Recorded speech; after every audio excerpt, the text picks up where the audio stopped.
Hi everyone, my name is Zoe and I am a senior at UT Austin with a double major in government and history and a minor in Mexican American Latino studies. So as of now, I'm a senior. I am finishing up my degree requirements to graduate in the spring. I am currently a part-time intern at the Child Protective Services Court here at Travis County down the street.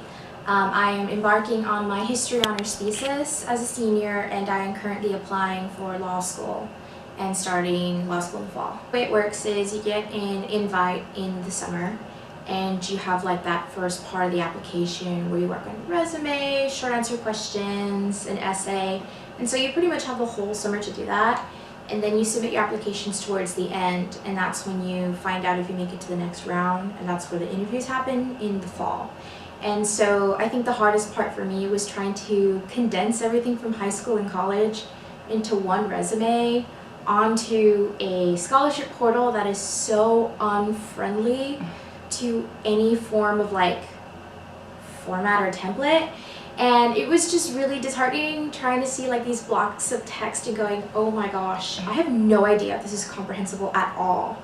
And trying to figure out like what should I keep from high school, what should I just not mention from high school. And working on the short applications was kind of like a fun little exercise because liberal arts honors is always having us write like essays about random things.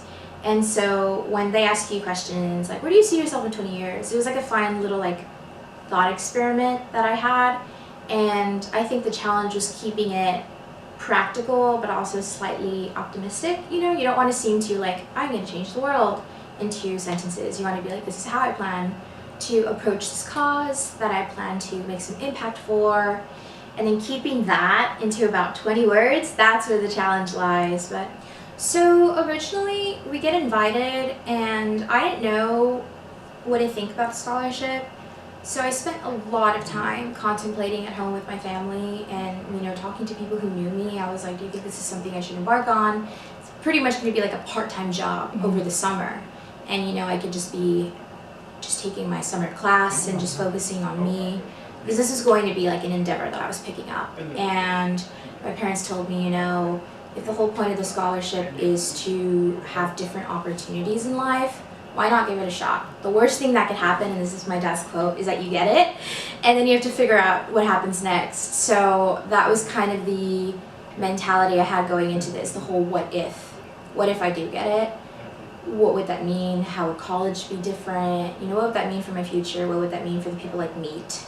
Because I always believe that life has a weird way of working out its own things and everything happens for a reason. So I think that was the mentality I had going, okay, let's do this. Let's apply, let's work on it, let's talk to people, let's sit down, let's think, and let's write.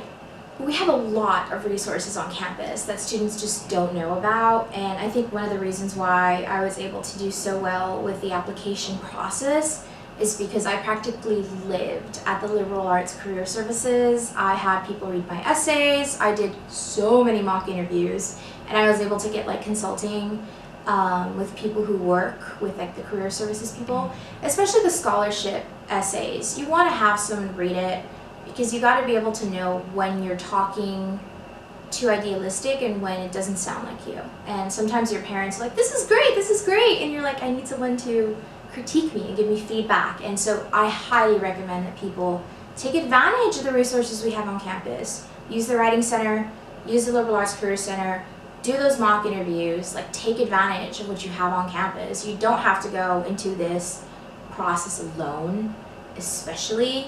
And I think that that was really a great resource, not just for the Temple Scholarship, for any scholarship you apply to, any job, any internship, and grad school. So highly recommend those. I love the director of the Career Arts Services. They're amazing, they're sweethearts. We lucked out as liberal arts students because I highly believe personally that we have the best career services at UT.